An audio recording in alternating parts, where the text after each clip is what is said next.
Ang ama ni Teresa ay isang kapitan ng barko na palaging abala sa kanyang trabaho sa Aprika. Matapos pumanaw ang ina ni Teresa, hindi na nagawa ng kanyang ama na alagaan siya dahil sa kanyang sobrang kaabalahan, kaya iniwan niya si Teresa sa pangangalaga ng kanyang kapatid na si Madam Recan. Bagamat nagpapadala ng pera buwan-buwan ang ama ni Teresa, hindi na siya muling nagbalik. Noong panahong iyon, may anak si Madam Recan na nagngangalang Camille. Matagal na itong may sakit at mahina ang katawan. Dahil sa marupok nitong kalagayan, labis ang pagkalinga ni Madam Recan sa kanya. Pati si Teresa ay pinatira sa iisang silid kasama si Camille upang maalagan siya. Lumipas ang mga taon, sabay na lumaki sina Teresa at Camille. Si Teresa ay naging isang dalagang maganda at mahinhin, habang si Camille ay nanatiling mapatla, payat, at sakitin. Isang araw, narinig ni Teresa ang isang magsasakang naggagapas ng damo. Nang makita niya ang matipunong katawan ng lalaki, tila may kuryenteng damaloy sa kanyang katawan at napukaw ang kanyang damdamin. Sa bagzo ng damdamin, bigla niyang hiniling kay Camille na halikan siya. Ngunit dahil magkasama silang lumaki, tanging pagmamalasakit lamang ang nadarama ni Camille para kay Teresa. Nadismaya si Teresa, napagtanto niyang hindi si Camille ang lalaking nais niyang ibigin. Kinahapunan din iyon, natanggap ni Teresa ang balita na nasawi ang kanyang ama sa isang paglubog ng barko. Kasabay ng kanyang pagkawala ng ama ay ang pagkawala ng pinansyal na suporta at ng kanyang pag-asa sa kinabukasan. Nang iminungkahi ni Madam Recan na ipakasal siya kay Camille, nag-alinlangan si Teresa, ngunit wala siyang lakas ng loob upang tumanggi. Wala na siyang ibang masasandalan kundi ang kanyang tiyahin at si Camille. Kaya sila ay nagpakasal at lumipat sa Paris. Nakahanap si Camille ng trabaho sa isang kumpanya sa tulong ng malapit na kaibigan ng kanyang ina. Nagrenta sila ng isang bahay sa gilid ng kalsada, at balak ni Madam Recan na magbukas ng tindahan para suportahan ang pamilya. Ang bahay ay nasa isang makipot na eskinita, madilim at mamasa-masa na animoy isang silid sa ilalim ng lupa, na sumasalamin sa kalungkutan ng buhay ni Teresa sa panahong iyon. Mahina pa rin si Camille at baguhan sa kanyang trabaho, kaya madalas siyang binubuli ng mga katrabaho. Sa kanyang kalungkutan, palagi siyang nagpupunta sa zoo mag-isa, na parang batang hindi lumaki. Wala siyang interes sa pagiging mag-asawa nila ni Teresa, dahilan upang maramdaman ni Teresa na para siyang isang byuda. Isang araw, isinama ni Camille ang dati niyang kababatang kaibigan na si Laurent. Si Laurent ay nagtatrabaho rin sa kumpanyang pinapasukan ni Camille. Siya ay matipuno, guwapo, at mahilig sa pagpipinta. May kaunti siyang kabalintunaan sa pag-uugali, ngunit likas ang kanyang talino. Matagal na niyang pinapangarap na maging pintor. Hiniling ni Camille kay Laurent na iguhit siya ng isang larawan, kaya't madalas na bumisita si Laurent sa kanilang bahay. May kaakit-akit na personalidad si Laurent at madalas siyang magsalita ng mga bagay na matapang at sensasyonal. Hindi niya alintana kung ang mga kwento niya, maging tungkol sa kanyang mga karanasang pampalakpakan, ay naririnig ni Teresa. At bawat salitang iyon ay tila humahaplos sa damdamin ni Teresa. Nang iguhit ni Laurent ang larawan ni Camille, inilantad nito ang kahinaan at kalungkutan sa kanyang mukha, tila ba may almoranas ang hitsura. Ngunit sa mata ni Camille, isang obra maestra ito. Pinaniwalaan niyang si Laurent ay isang henyo sapagkat nailarawan nito ang kanyang kaluluwa. Ganito dapat ang sining, ayon sa kanya. Samantala, unti-unting nabubuhay ang mga natatagong pagkagusto ni Teresa. Nabasa ni Laurent ang lungkot sa kanyang mga mata. Mula noon, palihim silang nagkikita at nilalasap ang tamis ng bawal na palakpakan. Unti-unting nagningning ang mga mata ni Teresa, tila nagsisimula pa lamang ang kanyang buhay. Lalong lumayo ang loob niya kay Camille. Mas pipiliin pa niyang maglagi sa gilid ng kama buong gabi kaysa mahiga sa tabi ng kanyang asawa. Ang relasyon nila ni Laurent ay hindi na lamang pisikal. Nahulog na ang kanilang damdamin sa isa't isa, at lalong tumide ang kanilang ugnayan. Hindi na sila mapaghiwalay. Makalipas ang ilang panahon, biglang nagpasya si Camille na bumalik sa probinsya dahil sa hindi niya makayang kalagayan sa Paris. Siyempre, ayaw ni Teresa. Pinilit niyang kumbansihin ang asawa na manatili sa Paris alang-alang sa kanyang trabaho at sa tindahan. Ngunit matigas na ang pasya ni Camille. Sa tono ng isang padre de pamilya, sinabi niyang, ito ay isang utos, hindi mongkahi. Naguluhan si Teresa. Kinagabihan, nagtungo siya kay Laurent.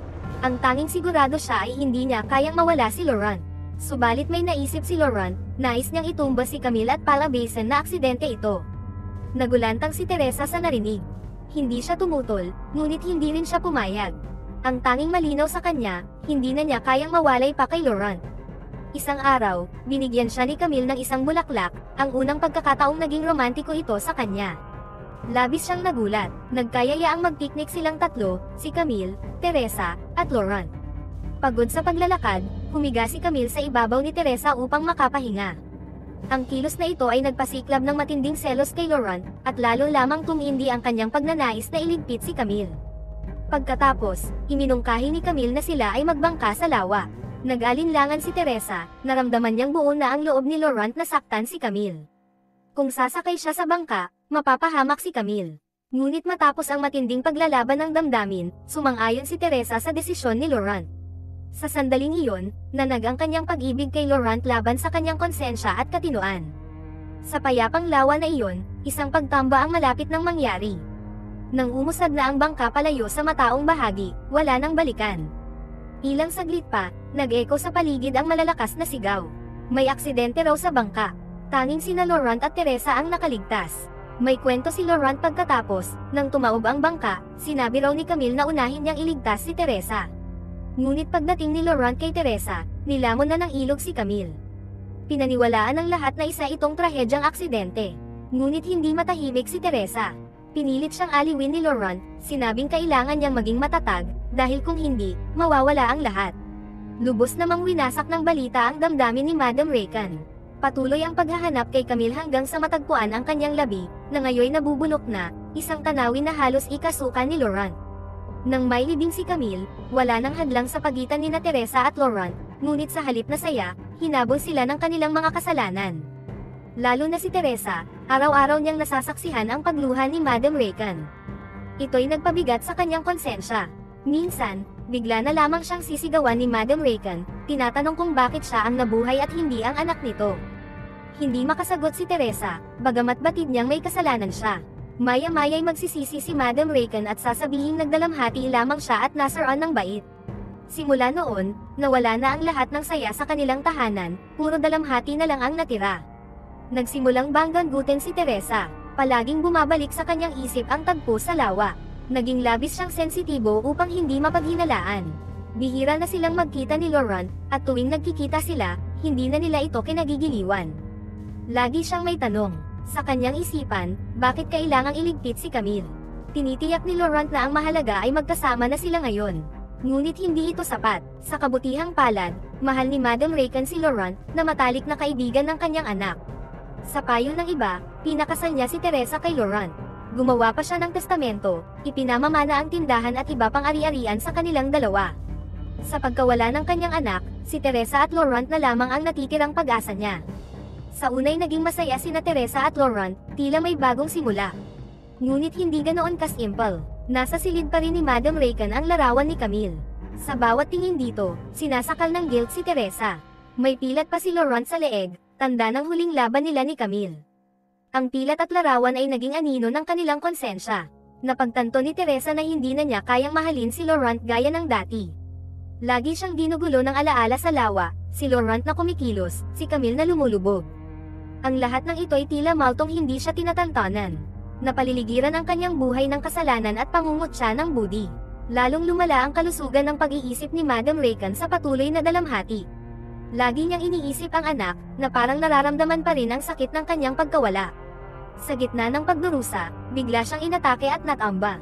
Simula noon, siya'y naiparalisa at kailangang alagaan ni Teresa at Laurent. Ngunit hindi natupad ang mga pangarap ni Laurent sa pagpipinta. Nahihirapan siya sa buhay nila kay Madam Rakan na baldado, at kay Teresa na pabago-bago ang damdamin.